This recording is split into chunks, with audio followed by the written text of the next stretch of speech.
Bismillahirrahmanirrahim. Assalamualaikum warahmatullahi wabarakatuh.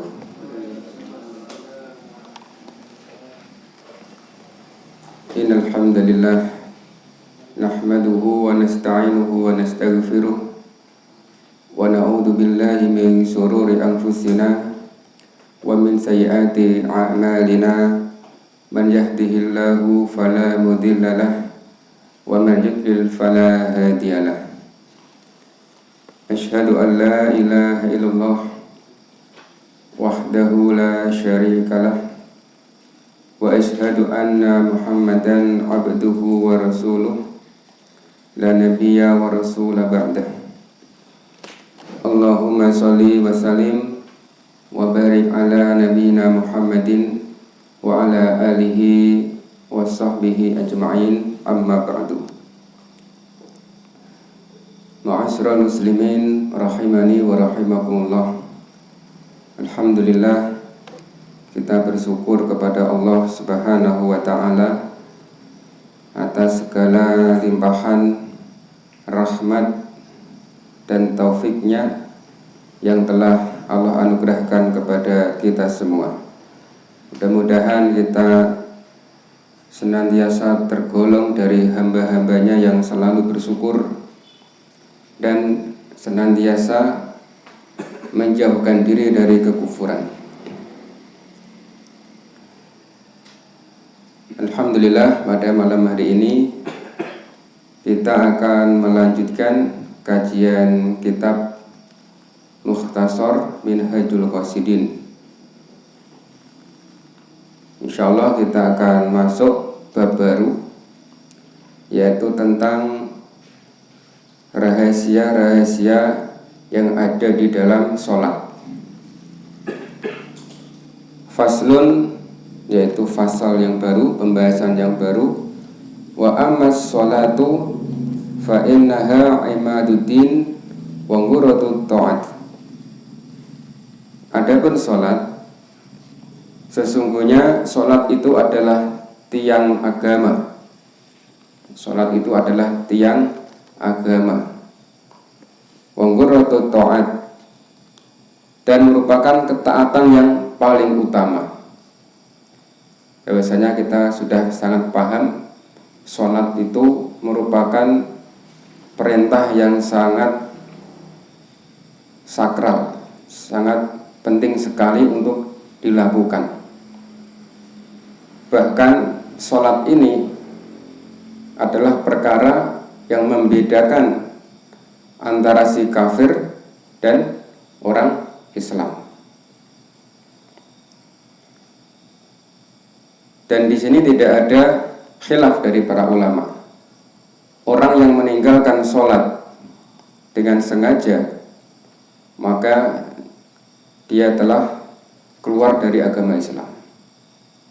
Orang yang tidak sholat dengan sengaja, kemudian meyakini bahwasanya sholat itu tidak wajib, yaitu mengingkari kewajiban sholat, kemudian dia tidak mau sholat, semua ulama sepakat dia telah keluar dari agama Islam. Nah, maka ini pentingnya sholat. Adapun kalau dia meninggalkan sholat ini karena malas, nah ini ulama beda pendapat. Adapun jumhur mengatakan dia tidak keluar dari Islam, tapi dia dosa besar, orang yang fasik. Kalau dia meninggalkan sholat tapi karena malas, tapi masih meyakini janjane sholat iki yo wajib gitu. Cuman dia malas, wegah, akhirnya tidak mau sholat. Maka kalau dia sebabnya karena malas, ini dihukumi sebagai orang yang fasik, dosa besar. Dan menurut Imam Ahmad, baik itu malas maupun tidak malas, selama dia tidak sholat itu dihukumi kafir. Ya, tapi ini hanya satu pendapat dari 4 mazhab. Jumhur mengatakan itu dosa besar, tidak sampai keluar dari agama Islam. Dia masih Islam, cuman dia orang yang berdosa dan dosanya sangat besar sekali. Maka inilah yang kemudian sholat ini merupakan tiang agama. Yang namanya tiang, kalau tiang itu tidak ada maka suatu bangunan akan rubuh. Maka agama kalau tidak ada sholat, maka agama seseorang ini akan rusak, akan rubuh. Maka yang menentukan diantaranya baik tidaknya agama seseorang adalah di dalam sholatnya. Maka ketika ada seseorang yang ingin memperbaiki kehidupannya, seharusnya yang pertama kali dia lihat adalah bagaimana sholatnya. Ini cara memperbaiki kehidupan seseorang. Wa qad warada fi fadha'il as-salati akhbarun katsiratun masyhuratun wa min asani adabiha al-khushu'. Dan sesungguhnya banyak sekali hadis-hadis yang sangat masyhur yang telah datang dari Rasulullah SAW yang menerangkan tentang keutamaan sholat. Jadi hadis-hadis, kabar-kabar yang menerangkan tentang keutamaan sholat ini sangat banyak sekali dari hadis-hadis. Wa min asani adabiha al-khushu'. Dan sebaik-baik dari adab sholat itu adalah khusyuk. Jadi khusyuk ini merupakan bagian dari adab di dalam sholat dan merupakan sebaik-baik adab. Maka ketika seseorang sholat, hendaknya tidak hanya memperhatikan gerak lahirnya saja, tapi juga harus memperhatikan bagaimana keadaan hatinya. Sudah khusyuk atau belum? Ini juga yang harus diperhatikan. Jadi tidak hanya sekedar sholat, tidak hanya sekedar melakukan gerakan-gerakan lahiriah, tapi juga harus memperhatikan kondisi hatinya. Dan yang dimaksud khusyuk ini adalah ta'athurul qalbi bi jalalillah wa istihdharu 'azamatihi wa haibatihi. Ini diantara pengertian khusyuk. Jadi khusyuk itu terpengaruhnya hati dengan keagungan Allah Subhanahu wa taala. Jadi hati ini terpengaruh dengan keagungan Allah taala sehingga dia bisa menghadirkan akan keagungan Allah dan juga kemuliaannya. Ini kondisi seseorang ketika hatinya khusyuk. Jadi hatinya terpengaruh dengan keagungan Allah. Jadi yang terpikirkan di dalam dirinya itu keagungan Allah Subhanahu wa taala. Ini adalah khusyuk. Bisa menghadirkan hatinya di dalam sholat. Dan ini hendaknya dilakukan seorang mukmin ketika sholat. Ya mulai dari dia mau sholat. Hendaknya dia perlu persiapan. Ya persiapan ketika mau sholat ini sudah disiapkan. Bagaimana nanti sholatnya ini bisa sungguh-sungguh, bisa hadir, bisa khusyuk. Ini juga perlu persiapan. Ya, nanti akan dibahas ya serta contoh-contoh dari para ulama salaf bagaimana keadaan mereka ketika mau sholat, sehingga ketika sholat dia bisa khusyuk. Wa qad ruwiya an Utsman bin Affan radhiyallahu anin Nabi sallallahu alaihi wasallam annahu qala ma min imri'in muslimin tahduruhu salatun maktubatun fayuhsinu wudu'aha wa khusu'aha wa ruku'aha illa kanat kafaratan lima qablaha minadz dzunubi ma lam ya'ti kabiratan wa dzalika dahra kullahu. Setelah diriwayatkan dari Utsman bin Affan radhiyallahu an dari Nabi sallallahu alaihi wasallam bahwasanya beliau bersabda, tidaklah seorang muslim ketika mendapati waktu sholat wajib, dia telah masuk pada waktu sholat wajib, sholat maktubah 5 waktu, maka kemudian dia memperbagus wudunya dan juga memperbagus khusyuknya. Ya, dia memperhatikan bagaimana ketika wudu kemudian bagaimana kekhusyuannya ketika di dalam sholat, dan juga rukuknya. Illa kanat kafaratan lima qablaha. Maka sholatnya tadi itu akan menghapus dosa-dosa sebelumnya, akan menjadi penghapus dosa-dosa sebelumnya. Malam ya'ti kabirah, selama dia belum melakukan dosa besar.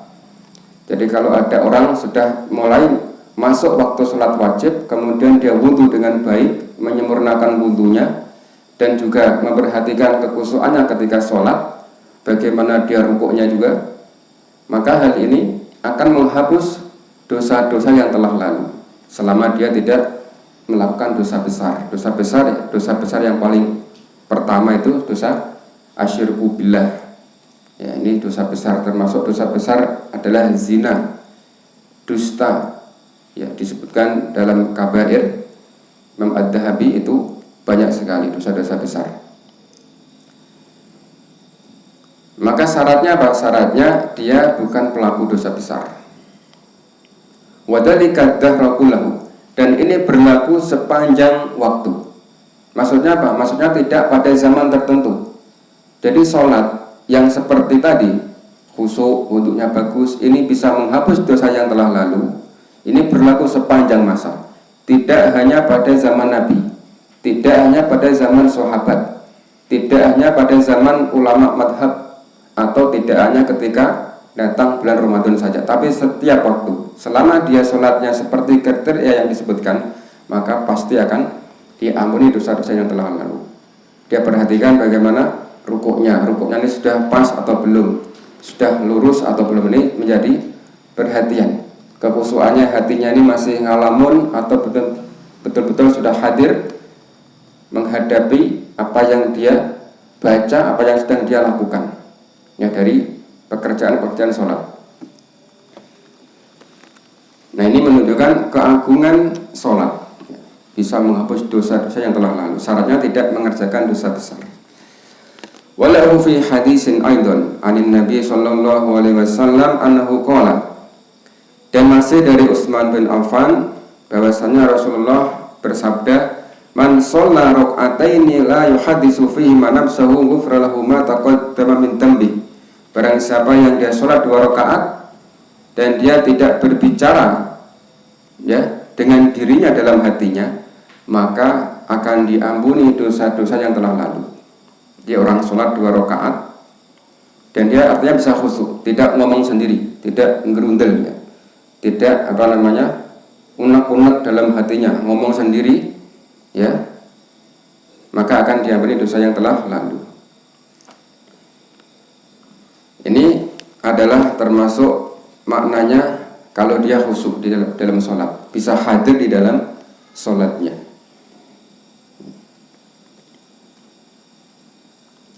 Maka hakikat sholat itu adalah supaya bisa menghadirkan hati, supaya bisa khusyuk.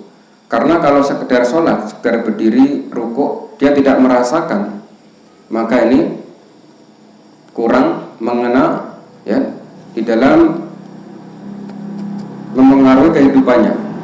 Jadi kurang efek dalam kehidupannya, sehingga dia sholat ya tetap maksiat. Dia sholat ya kadang masih suka maksiat, gampang berbuat maksiat, bermudah-mudahan terjerumus ke dalam maksiat. Ini karena sholatnya kurang efek. Ya, di antara sebabnya karena tidak khusyuk di dalam sholat. Dia sholat tapi pikirannya kemana-mana, melayang. Ya. Maka khusyuk pun juga tingkat-tingkatan, tergantung kadar keimanan seseorang. Dan di antara tanda orang itu khusyuk, kalau hatinya khusyuk, hatinya tenang, ini anggota tubuhnya juga ikut tenang, ya, tidak udak-udak sendiri, ya, tidak dolanan sendiri. Orang yang hatinya tenang, hatinya khusyuk, raganya juga kelihatan, nampak kekhusyukannya, nampak ketenangannya. Maka dalam madhab Syafi'i, kalau orang sholat ini banyak gerak, itu bisa batal sholatnya. Gerak yang banyak dan berurutan, ya, mualah, saling berurutan, ini batal sholatnya dalam madhab Syafi'i. Ini menunjukkan pentingnya khusyuk. jangan banyak gerak. Karena banyak gerak ini menandakan apa? Hatinya nggak khusyuk.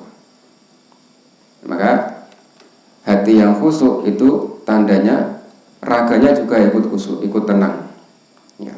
Fokus pada apa yang dia baca, fokus pada apa yang dia sedang melakukan di dalam sholat. Sedang ruku ya fokus ruku, sedang sujud ya fokusnya sujud, dan fokus terhadap apa yang dibaca. Ini khusyuk. Dan sholat yang seperti ini yang nanti akan menjadikan dia diampuni dosanya. Tadi disebutkan dia memperbagus khusyuknya, wudhunya, ya, rukuknya.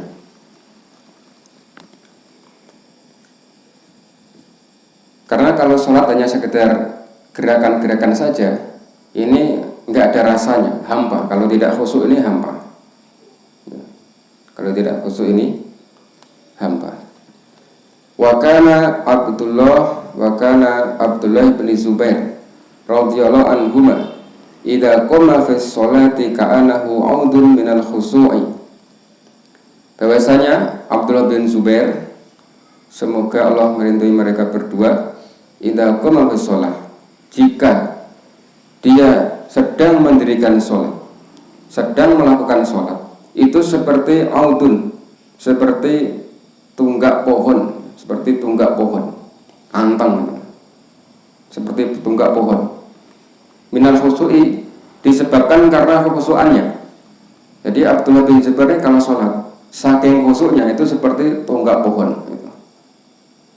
Wa kana yasjudu fatanzilul asafir ala dhahrihi la tahsabuhu ila jirma haid. Nah, ketika sujud, ya, Abdullah bin Zubair ini sujud, kemudian turun burung-burung, ya, burung-burungnya turun mencolok di punggungnya. Mencolok atau mencolok? Mencolok. Burung-burung ini mencolok di punggungnya, gitu. Di punggung Abdullah bin Zubair ketika sedang sujud. Kenapa? Karena dikira itu adalah pondasi dinding. Ini kata mu'alif. Jadi burung-burung ini turun ke punggungnya Abdullah bin Zubair ketika sujud. Ini karena dianggap itu pondasi dinding. Gitu. Dikira bukan saking antengnya. Jadi dianggapnya ini bukan orang, tapi dinding. Burung saja sama orang-orangan takut, gitu kan? Burung sama orang-orangan di sawah itu takut, tapi ini nggak takut. Saking antengnya, dikira pondasi dinding. Dikira ini bukan orang, gitu. Wasalla yauman fil hijri, faja hajarun fandak qaddafah, fadaba bi ba'di thawbihi fama in fatala. Kemudian pada suatu hari beliau ini pernah sholat di Hijr Ismail. Hijr ini apa namanya, tembok yang ada di sekitar Ka'bah, yang melingkar tuh, yang menempel di Ka'bah, Hijr Ismail. Suatu hari sholat di situ, maka tiba-tiba ada batu yang dilontarkan kepadanya. Ya, disebutkan ini apa namanya, batu tersebut dilontarkan dengan manjanik. Manjanik itu apa? Manjanik itu ketapel tempur. Ya, buat tempur, buat menghancurkan bangunan. Jadi bentuknya kayak ketapel, kayak apa namanya, bat ngebom itu, tapi batu, pelurunya tuh batu besar, buntir-buntir itu, kemudian dilemparkan ke tembok untuk menghancurkan. Ya seperti ketapel, cuman ini alat yang besar, diginikan terus mencelat gitu batunya. Nah itu namanya manjanik. Buat perang juga zaman dulu, buat perang atau buat menghancurkan bangunan, menghancurkan benteng-benteng itu dilempari dengan batu. Lah batunya ini dilempar dengan manjanik itu, batu yang besar kayak ketapel. Ya, modelnya ya sifatnya kayak ketapel, jadi dilemparkan. Itu pernah dilemparkan kepada Abdullah bin Zubair ketika sholat di Hijr Ismail. Fadhahaba bi ba'di thawbihi, dan batu tersebut menyeret sebagian pakaiannya. Fama infatala, akan tapi Abdullah bin Zubair ini sedikit pun tidak bergeming, tidak pengaruh, tidak kemudian langsung kaget dan lain sebagainya, tetap tenang. Ini menggambarkan betapa khusyuknya Abdullah bin Zubair, saking antengnya. Jadi kalau hatinya khusyuk, semuanya khusyuk, matanya khusyuk, pikirannya khusyuk, ya, pikirannya tenang, kupingnya juga tenang, gitu. Karena hati ini kalau sudah khusyuk, semuanya akan khusyuk, mempengaruhi semua. Sehingga ada apapun di sampingnya, ya dia nggak pedulikan, saking menikmati sholatnya. Ini pada zaman sahabat, kekhusyukannya seperti itu. Kalau dibandingkan dengan orang zaman sekarang, zaman-zaman fasad seperti ini, ya jauh ya. Ya kita tidak mungkin lah seperti Abdul bin Zubair, jauh, jangan mimpi lah. Ini sahabat, kita nggak mungkin seperti itu. Dan itu harus diakui. Jangan sok-sokan saya juga bisa seperti itu, nggak mungkin. Ini imannya para sahabat. Kita hidup ini di zaman-zaman fasad, zaman-zaman rusak kan itu, zaman-zaman fitnah, ya, zaman-zaman ya serba nggak genah kan itu. Ya kita harus sadar juga kita ini hidup di zaman apa. Maka kita juga menyesuaikan diri sesuai dengan frekuensi kita. Ya ini setidaknya menjadi motivasi kita untuk memperhatikan kekhusyukan kita di dalam sholat. Kalau kita pengen khusyuknya kayak Abdul bin Zubair ya berat. Wong ada cecak aja ada bingungan itu, cecak lewat, ada tikus saya lewat situ pojokan, udah ya tolak gitu. Sudah fokusnya ke tikus. Apalagi batu ini dilempar dengan menjanik, batu besar dilempar dengan menjanik kayak bom itu sifatnya. Ketapel ini lebih keras lagi, ketapel kan kecil, ini pelurunya tuh yang buat pondasi tuh, ya itu kayak buntir pelurunya, itu dilemparkan karena Abdul bin Zubair kena kainnya saja, lah kainnya terseret gitu. Tapi enggak menjadikan Abdullah bin Zubair ini peduli kepadanya, tetap sholat. Contoh lagi ini dari kalangan salaf ya, bagaimana kemudian sholatnya khusyuk. Waqala Maimun bin Submin waqala Maimun bin Mihrab ya, dan berkata Maimun bin Mihran ya, ma ra'aitu Muslim bin Yasar waltafitan fi sholatin qad walaqad in hadamat nahiyatun al masjidi fa waza'a ahlus suqi li hauliha. Berkata Maimun bin Mihran, aku tidak pernah melihat Muslim bin Yasar itu menoleh sedikit pun di dalam sholatnya. Sama sekali aku tidak pernah melihat Muslim bin Yasar itu menoleh di dalam sholatnya. Sama sekali nggak pernah. Noleh atau ngelirik itu nggak pernah. Nggak pernah melihat Muslim bin Yasar sholat kok ngelirik itu nggak pernah. Jadi ngelirik ini termasuk makruh di dalam sholat. Jadi melengosi koncone sopo seno sandinggui sopo itu termasuk makruh, nggak boleh makruh dalam sholat. Jadi harus pandangannya fokus di tempat sujud. Jangan melirik lirik, itu ya hari ya. Jangan noleh lirik. Siapa samping kanan, siapa samping kiri, siapa lirik imamai pakai sarung, pakai jubahan itu. Ini makruh. Lah ini Muslim bin Yasar ini sama sekali tidak pernah menoleh di dalam sholat. Dan pernah terjadi di sudut masjid itu sedang roboh. Jadi di sudut masjid yang digunakan sholat oleh Muslim bin Yasar ini sedang roboh. Maka orang-orang yang ada di pasar ini panik. Jadi mungkin masjidnya ini dekat dengan pasar. Kemudian orang-orang yang di pasar ini melihat pojokan dinding masjid sana roboh, panik. Orang-orang yang di pasar ini panik, gitu, bingung gitu, karena kegentingannya.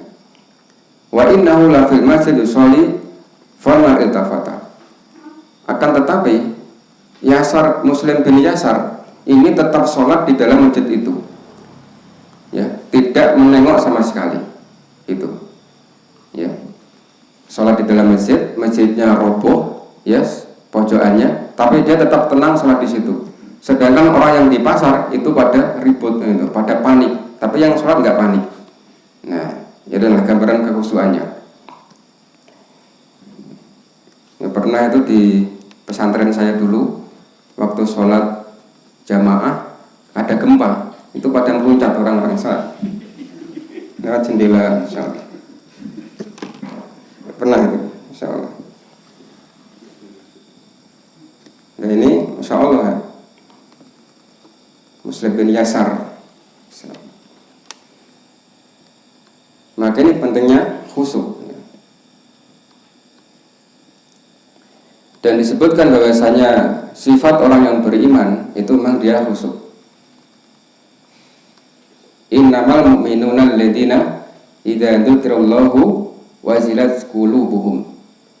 Orang-orang yang beriman itu adalah orang-orang yang ketika disebutkan nama Allah, hati mereka bergetar. Ini orang beriman. Di antara ciri-ciri orang beriman itu kalau disebut nama Allah hatinya bergetar. Dan ini adalah bagian dari khusyuk. Memang mungkin kalau kita temui zaman sekarang, mungkin kita sendiri mungkin jarang sekali hati kita bergetar mendengarkan nama Allah. Mendengarkan bacaan Al-Quran biasa-biasa saja. Ya, kurang ada greget, kurang ada bergetar. Ya mungkin ini karena kurangnya kekhusyukan di dalam hati kita. Maka memang khusyuk ini di akhir zaman ini adalah perkara yang akan diangkat oleh Allah Subhanahu wa taala. Maka dalam sebuah riwayat dari Shaddad bin Aus bahwasanya Rasulullah pernah bersabda, "Inna awwala ma yurfa'u minan nasi al-khusyuk." Bahwasanya pertama kali yang akan diangkat dari kaum manusia ini adalah khusyuk. Jadi kalau khusyuk ini sudah diangkat dari hati-hati manusia, ya orang-orang ini sudah hatinya panas terus, nggak ada khusyuk-khusyuknya.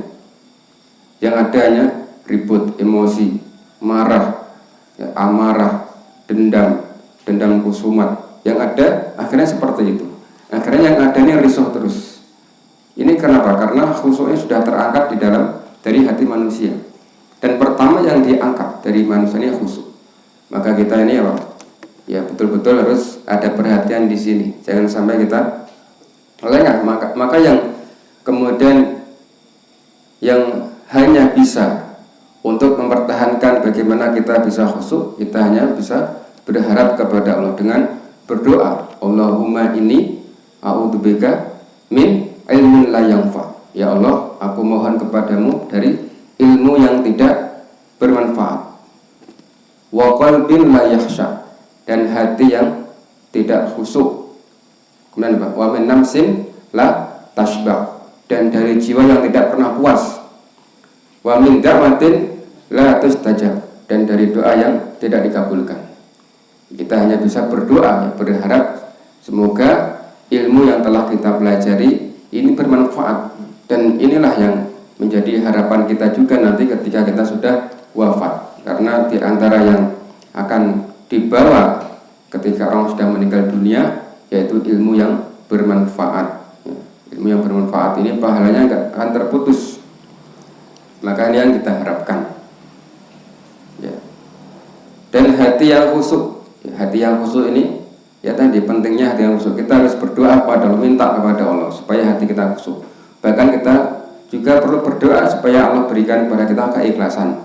Allahumma rzuqnal ikhlas wal istiqomah. Ya Allah, berikanlah kepada kami keikhlasan dan istiqomah. Kita minta kepada Allah. Perkara yang diperintahkan kepada Allah, kalau kita mintakan kepada Allah, ini insya Allah akan lebih mudah dikabulkan, lebih cepat dikabulkan. Khusyuk ini bagian dari yang diperintahkan di dalam agama ini. Maka kalau kita minta, insya Allah ini lebih cepat dikabulkan daripada kita minta perkara-perkara dunia, minta apa? Minta bis, minta truk, minta rumah, ini lama itu. Tapi kalau kita mintanya ini lebih cepat insya Allah. Karena ini yang memang diperintahkan.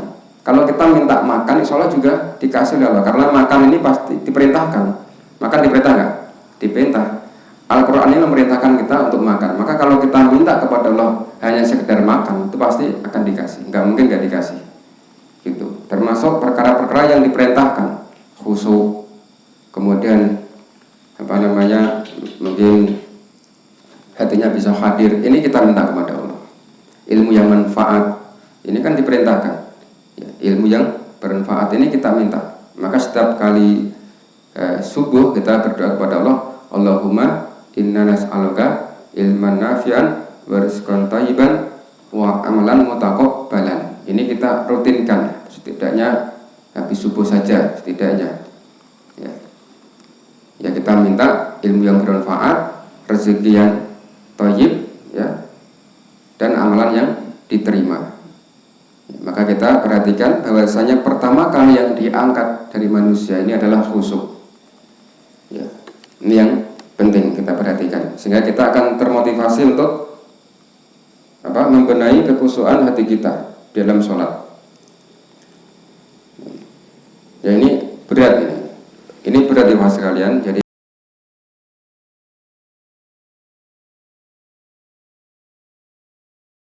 ngajak khusyuk ini juga sebetulnya bukan perkara ringan. Jadi kita menyampaikan sesuatu itu hendaknya kita juga harus menata frekuensi diri kita dulu gitu. Mau ngajak khusyuk ya kita harus berusaha khusyuk dulu gitu. Mengepaskan volume perasaan kita. Ini yang susah. Jadi ini bukan perkara yang ringan, berat ini, tapi ini memang harus kita usahakan supaya kita bisa khusyuk. Ya mulai dari takbiratul ihram ini sudah kita usahakan untuk khusyuk. Ya, Allahu Akbar. Takbir ya, Allahu Akbar ini. Ya. Ini sejajar, takbir ini sejajar. Dalam riwayat kalau nggak sejajar dengan daun telinga, ya dengan pundak. Enggak seperti ini. Allahu Akbar. Ini ngapain ini ya? Ya Allahu Akbar. Ini malas gitu. Apalagi gini. Allahu Akbar. Jadi harus jelas. Sesuai sunnah itu apa? Ini. Tegak. Sejajar dengan daun telinga. Ya. Ini. Dan ini rileks saja tangannya, jangan terlalu diginikan, ya jangan terlalu dirapatkan, biasa saja. Jadi memudah. Allahu Akbar. Nah, mulai dari takbir ini kita sudah memikirkan kekhusyukan kita. Takbiratul ihram itu adalah salah satu rukun dari sholat. Yang rukun itu bacaan Allahu Akbar-nya itu yang rukun. Nah itu sudah mulai kita memikirkan bagaimana kita khusyuk. Kalau kita sudah nyebut Allahu Akbar, Allah Maha Besar, tentunya semuanya ini adalah kecil. Ya, selain Allah kecil. Maka kita fokus ya kepada Allah Subhanahu wa taala, melihat tempat sujud, melihat tanah, menundukkan pandangan kita, hati kita fokus kepada Allah, lisan kita mengucapkan zikir-zikir dalam sholat, pikiran kita ya memaknai, konsentrasi ke situ. Ini akan menjadikan kita lebih khusyuk. Kalau timbul bisikan-bisikan yang menggoda kita, singkirkan, lawan, jangan dituruti. Harus segera diputus. Kalau tidak, akan terus-menerus sampai sholat, assalamualaikum, nggak sadar, sudah selesai. Itu kalau dituruti, maka segera putus. Langsung ketika ada yang bisikan-bisikan, ya, yang berusaha memalingkan kita dari khusyuk, lawan, langsung kita ingat pada bacaan-bacaan yang sedang kita baca. Ini diantara cara untuk meraih kekhusyukan. Maka yang diantara yang sangat membantu ya kita harus paham apa yang kita baca. Itu harus paham apa yang kita baca. Kita baca Al-Fatihah, ya kita harus paham makna Al-Fatihah ini apa saja. Kita baca bacaan ketika sedang rukuk, ya kita berusaha untuk memahaminya juga. Sehingga kita akan bisa merasakan kekhusyukan di dalam sholat. Meskipun tidak sekhusyuk seperti Abdullah bin Zubair, tidak sekhusyuk seperti Muslim bin Yasar, ya kita jauh lah daripada mereka. Ya, kita ini maksiatnya mudah zaman sekarang ini, dan maksiat kita ini mempengaruhi kekhusyukan kita. Maksiat kita ini mempengaruhi keimanan kita. Keimanan kita ini mempengaruhi kekhusyukan kita. Karena maksiat ini akan mengurangi iman. Jadi iman itu bertambah dan berkurang. Dan itu iman ini bertambah dengan ketaatan dan berkurang dengan kemaksiatan. Jadi setiap orang ini habis melakukan ketaatan, ya dia imannya tambah. Seperti sekarang sedang taklim, kajian ini ya insya Allah imannya ada, lebih bagus imannya, baik daripada ketika tidak sedang ngaji gitu. Maka iman naik turun. Ini keyakinan Ahlussunnah. Jadi iman itu tidak stabil, tidak tetap, tidak. Kalau mengatakan iman itu stabil, baik dia maksiat atau taat itu tidak berubah, itu bukan keyakinan Ahlussunnah wal Jamaah. Jadi Ahlussunnah wal Jamaah keyakinannya terhadap iman, dia berkurang dan bertambah. Bertambah karena taat, berkurang karena maksiat. Setiap kali kita maksiat, iman kita merosot. Ini setiap hari seperti itu. Bangun tidur sampai tidur, iman kita naik turun, naik turun, naik turun, naik turun, turun gitu, naik seperti itu. Kita maksiat ya turun. Nah, semakin tinggi maksiatnya, ya misalkan dia syirik, ya anjlok langsung, imannya anjlok. Berarti ketika dia sedang syirik, ya imannya turun. Gitu. Karena cabang iman paling tinggi itu apa? La ilaha illallah. Maka ketika dia bertentangan dengan kalimat tauhid ini, maka imannya tentunya pasti akan anjlok ya, serendah-rendahnya. Karena paling tinggi la ilaha illallah, dia bertentangan dengan itu ya anjlok serendah-rendahnya. Ya, maka pentingnya juga menjaga tauhid gitu. Ya, jadi iman ini apa? Naik turun. Ya, kita di sini hidup di zaman sekarang, kita keluar dikit melihat pemandangan yang bisa membuat kita maksiat. Nah, ini bisa mengurangi iman kita juga.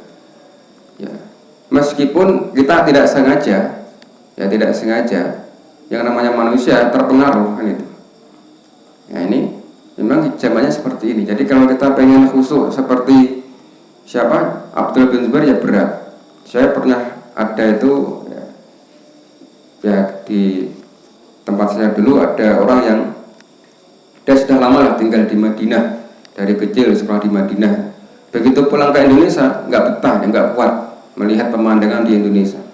Ya, banyak apa namanya? Ya intinya aurat bertebaran itu banyak sekali, nggak betah. Ya. Akhirnya ya intinya sampai nggak betah, beda sekali. Ya, suasana di sana dengan di sini tuh beda. Ya. Apalagi zaman sekarang seperti itu. Wakana Ali bin Hasan, wakana Ali bin Husain radhiyallahu anhuma. Indah tawaddu'a isfara launuhu faqila lahu ma hadzal ladzi ya'taduka indal wudu' faqala atadrawna baina yaday man uridu an aquma. Nah, dari Ali bin Husain. Ali bin Husain ini ketika setiap kali berwudu isfara launuhu, apa namanya, pucat ya, wajahnya ini pucat. Setiap kali dia wudu wajahnya ini pucat, terlihat pucat. Maka dikatakan kepadanya, apa yang menyebabkan setiap kali engkau wudu kok selalu pucat gitu. Setiap kali wudu kok pucat, ini kenapa Anda gitu kan. Faqala, maka beliau mengatakan, tahukah engkau siapa apa namanya, siapakah di depan saya yang akan saya hadapi untuk berdiri sholat? Tahukah engkau di depanku siapa yang akan aku hadapi untuk apa namanya, berdiri menegakkan sholat? Ya intinya beliau mengatakan, tahukah engkau siapa yang akan aku hadapi, ya, yang akan aku inginkan, yang mana aku berdiri di sini untuk menegakkan sholat. Artinya siapa? Artinya Allah. Engkau tidak tahu yang akan saya hadapi ini siapa. Saya ini akan menghadapi Allah Subhanahu Wa Taala.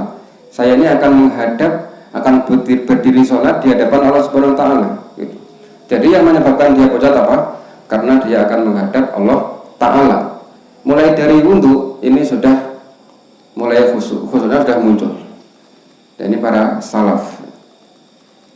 Mulai dari wudu sudah mulai khusyuk.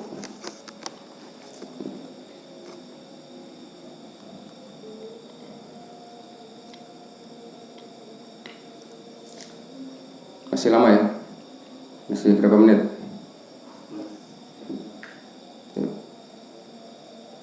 Wa'lam anna lis-sholati arkanan wa wajibatin wa sunanan. Kemudian mu'alif mengatakan bahwa sholat itu, ya ini kita bahas bab sholat ya, bahas bab sholat, tapi tidak sekadar zahirnya, tapi juga dibahas rahasia-rahasianya ya.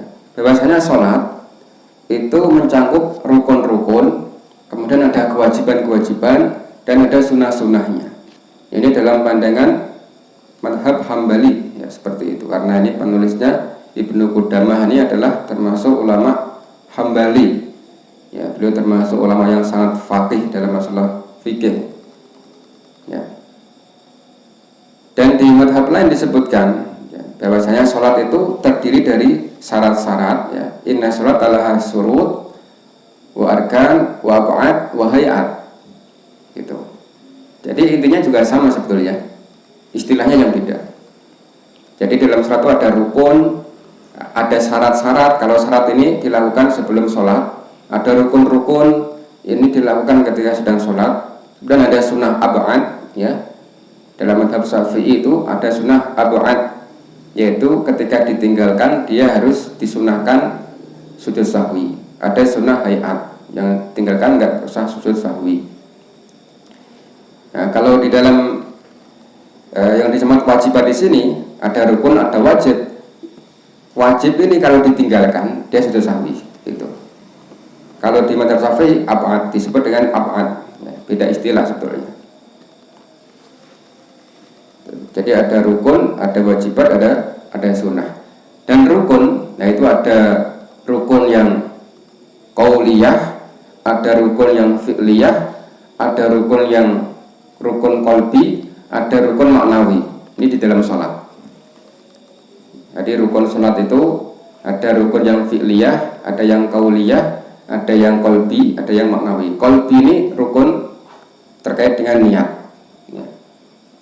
Jadi rukun di dalam sholat yang sifatnya dengan hati itu adalah niat. Maka niat ini adalah bagian dari apa? Dari rukun.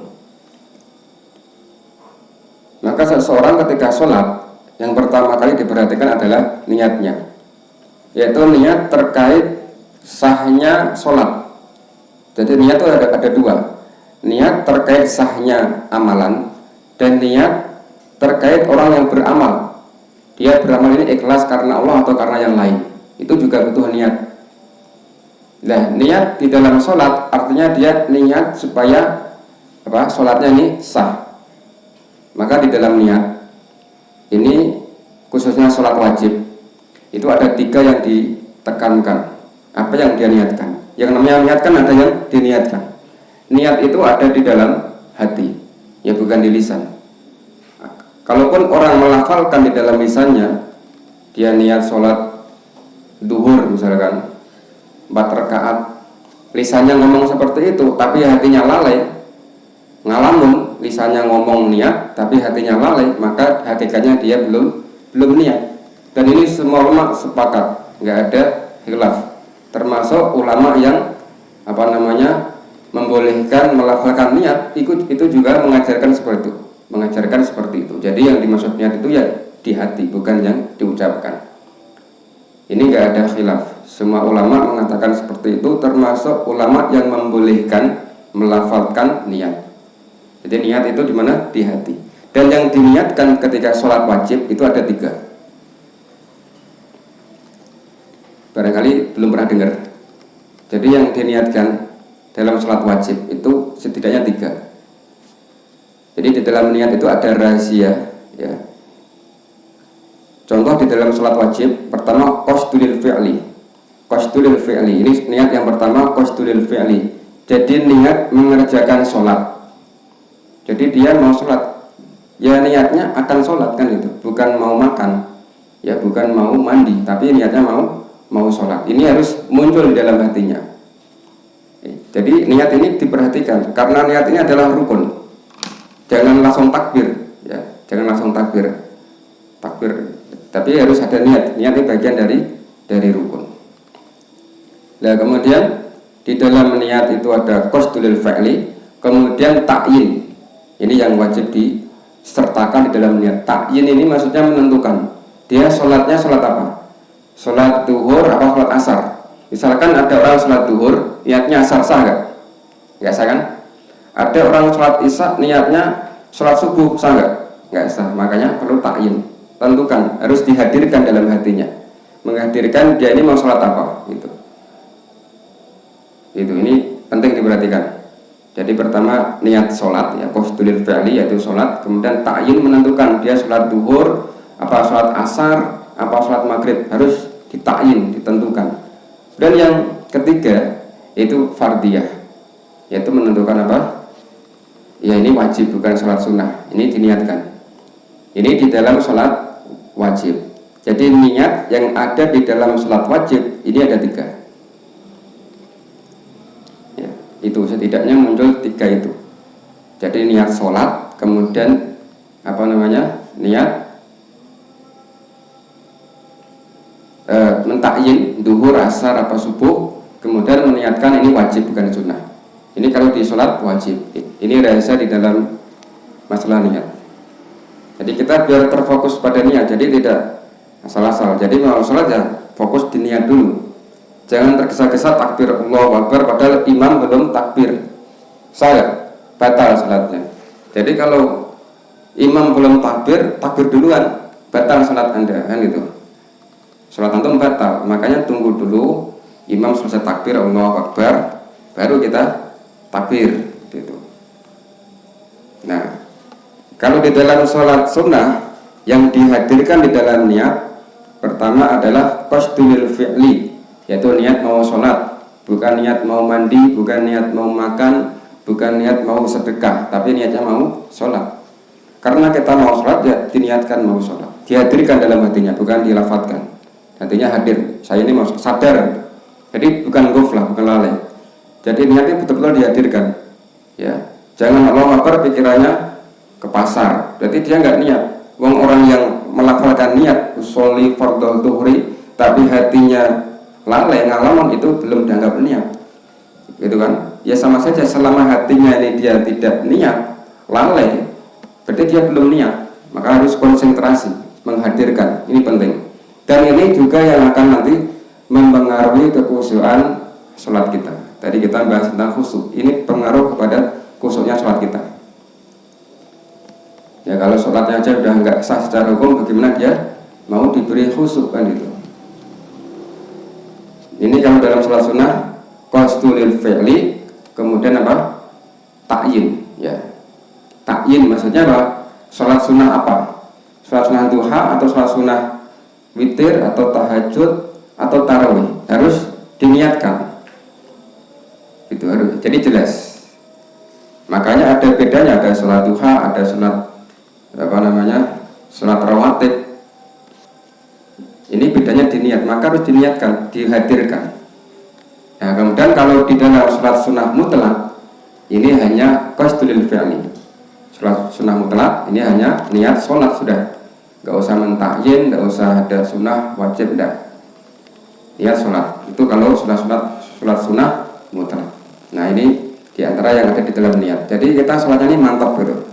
Jadi tidak asal, niat saja diperhatikan. Karena niat ini apa? Mempengaruhi kekhusyuan kita. Jadi kalau niat wajib ada apa? Qasdul fi'li, niat sholat. Terus niat apa? Mentakyin, kan? Mentakyin sholatnya duhur, asar, apa maghrib, harus konsentrasi, hadirkan dalam hati. Kemudian menetapkan ini sholat wajib, bukan sholat sunnah. Gitu. Tapi di dalam hati ya, bukan dilafadzkan. Makanya butuh konsentrasi, harus konsentrasi. Begitu sudah Allahu Akbar. Dan dianjurkan ini muqaranah dengan takbiratul ihram, berbarengan dengan takbiratul ihram. Ya, jadi ketika Allahu Akbar nih, hatinya juga meniatkan sholatnya. Ya, ini yang utama. Tapi intinya yang diniatkan ketika sholat itu. Ya.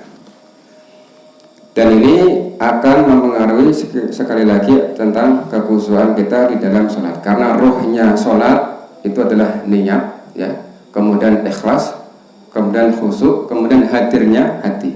Ini rohnya sholat. Kalau tidak ada ini di dalam sholat, maka tidak ada roh, hampa, sholatnya hampa, nggak ada rasanya.